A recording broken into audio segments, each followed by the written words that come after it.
Hello, welcome back to my channel, Gympinions. It's been a while, but I wanted to take some time away due to the holidays. And also, I just kind of wanted to see how the NCAA women's gymnastics landscape would shake out.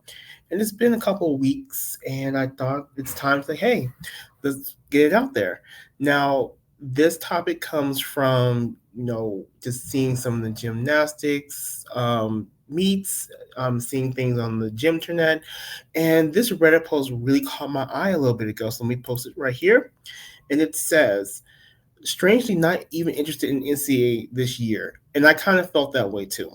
Is this happening to anyone else? Me. I used to be that person who was all in, watching meets pretty much all weekend, following scores, rankings, etc. I'm just completely checked out from it this season. A meet can't even hold my attention. I put one on and find myself going on my phone or doing something else and basically tuning it out. I used to look forward to every Friday camping out with the TV, two iPads, laptop, and phone trying to watch everything. Now I'm just like, if I catch it, I catch it, and I can always watch on YouTube later, and I never get around to it.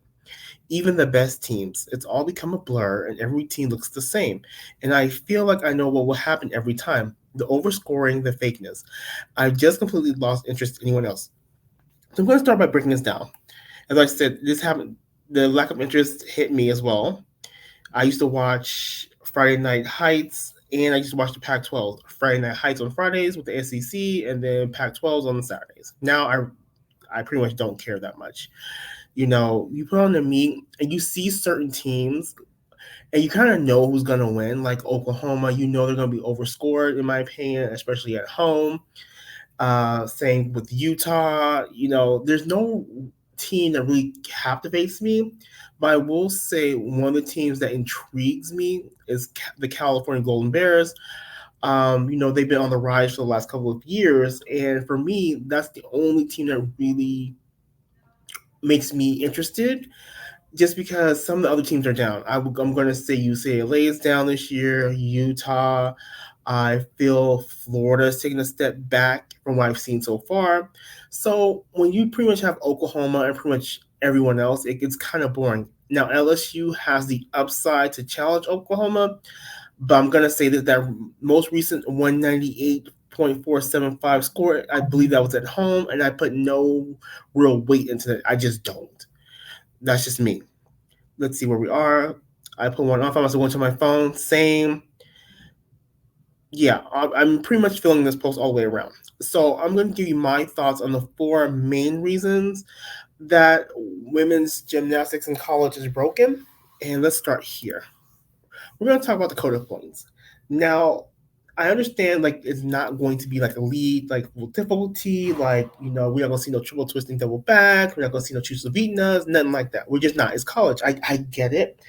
But this code of points really takes me back to 1992.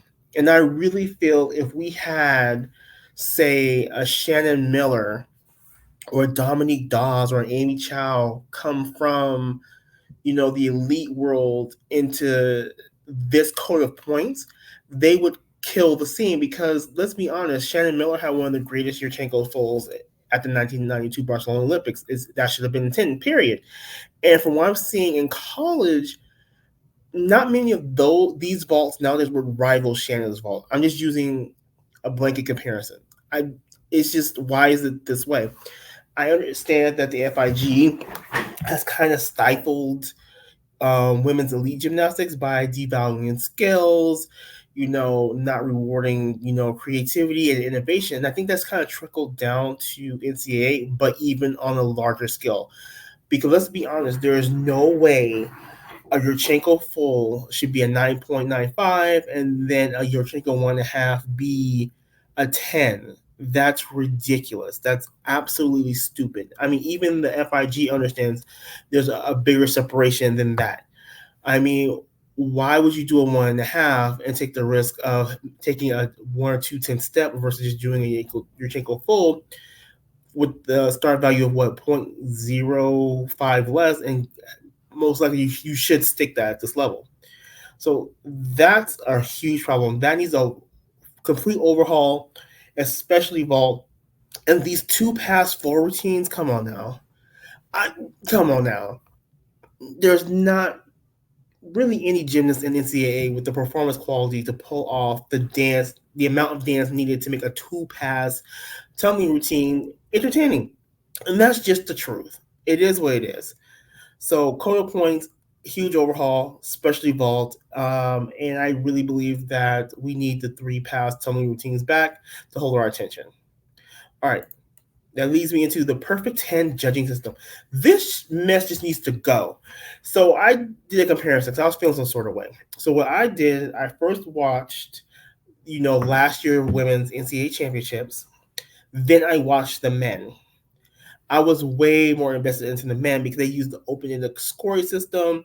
There was a true separation of who was performing and performing difficulty well, and people who were performing difficulty but not as well. I like the separation. I like the feel of competition. I really felt, there was more competition in the men.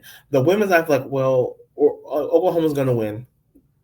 That's just how I felt, and I'm going to equate Oklahoma to, I'm going to say, Romania elite back in the late 90s, early 2000s, where they were showing up with just like some switch leaps on beam into maybe a round off back handspring, something like that. Like they would just do like the bare minimum.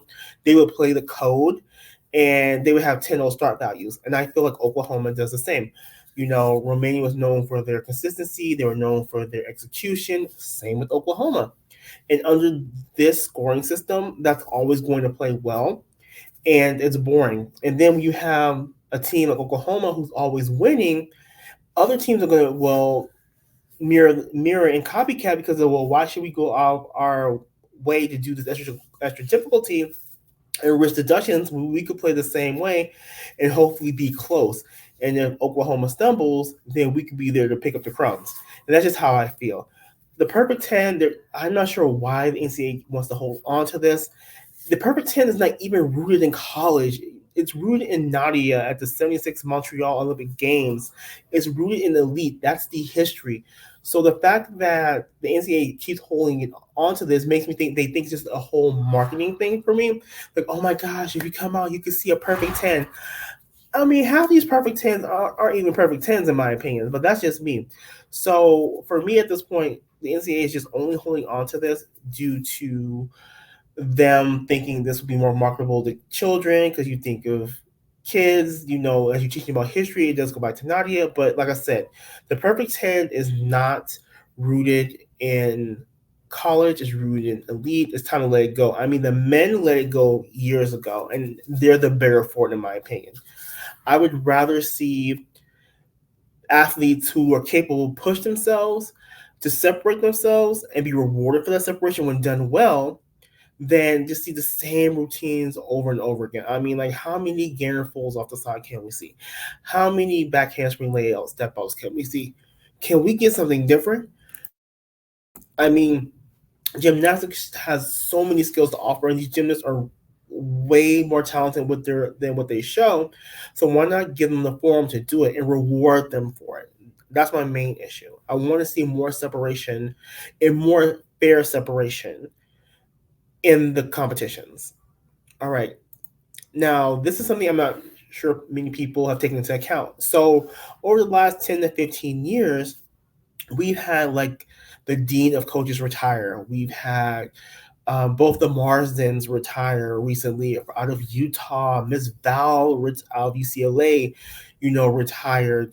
You have Suzanne Yacklin at Georgia, Suzanne Patterson at Alabama. I mean, these are coaches who are synonymous with their universities and their gymnastics programs. I mean, when I think Georgia, Suzanne Yacklin